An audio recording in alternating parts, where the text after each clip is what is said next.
Minister for Education. Sir, I thank you for the opportunity. During the last month, many people in my community have suffered grievously, and indeed other communities around South Australia, the member for Carville's, the member for Mawson's in particular, and indeed a range of other South Australians have suffered the trauma of being confronted with bushfires. Yesterday in the House I spoke a little bit about some of the things that the Education Department has been putting in place to do its role to support children who have been impacted by bushfires, and today I take the opportunity as the government spokesperson for the Minister for Health in the House of Assembly to put on the record some of the work that is being done by the Minister for Health and the Health Department in supporting communities that have suffered so much as a result of the bushfires, both in the response and the relief and now the recovery phases. The recent fires, from a health point of view, had a significant and potentially lasting impact on the physical well-being and the mental well-being of many people in our community and across South Australia.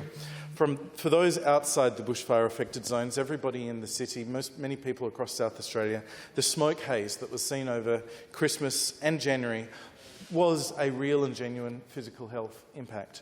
Thankfully, that dissipated. For those inside the bushfire-affected zones, there was the far greater physical danger from the fires themselves. That indeed saw 3 lives lost and indeed many people injured. And then also the mental trauma that accompanies such extreme events. Recognising this, South Australia Health was an integral part of the government's response to the bushfires, initially through the Barossa Hills Fluoro Local Health Network, which is the LHN responsible for both the Cuddly Creek and the Kangaroo Island fire areas, and more broadly through the support given to the operations of this network and the ambulance service. SA Health provided 3,000 P2 masks to firefighters, along with bottled water and hand sanitisation gel. Over 70 nursing staff from South Australian Health volunteered to support Kingscote Hospital. The South Australian Ambulance Service put extra teams on Kangaroo Island to support the local teams. Public health officers visited the local councils in areas such as food safety, wastewater management, drinking water safety and infection control. And indeed, as I've identified, in particular, the government is alert to the mental stress confronting those in bushfire-affected areas. This stress is a natural reaction to such extreme events. As the member for Carville, I think, articulated so well this morning, there will be many people in our community who may not be used to asking for help when they need it, and of course we encourage them to do. It is important that we ensure that the responses from government ensure that resources are relevant to the community needs, as well as, of course, as the acute mental health services that are available where appropriate. In this regard, the Minister for Health and Wellbeing convened a Mental Health and Wellbeing Roundtable on the 10th of January. It brought together stakeholders from government and NGOs, including Red Cross, disaster ministries and uniting communities, to maximise services supporting mental health and wellbeing.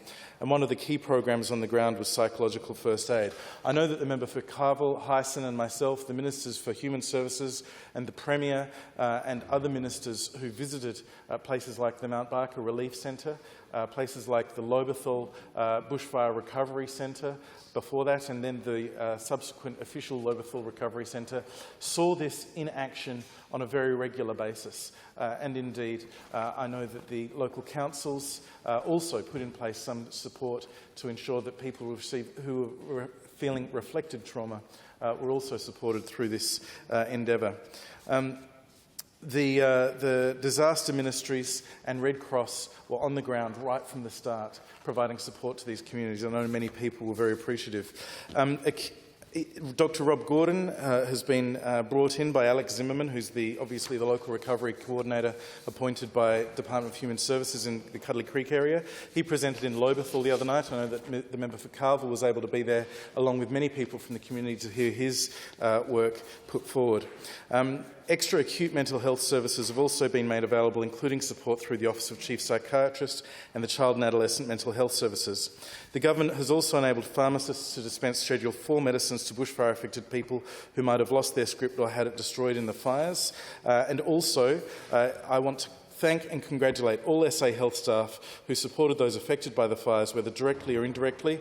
And on behalf of the Minister for Health, I'll particularly acknowledge the tragic death of Clayton Lang, an SA Health clinician who died in the Kangaroo Island fires along with his father, and we pay tribute to his services to the health and well-being of the South Australian community throughout his outstanding professional life. Yeah.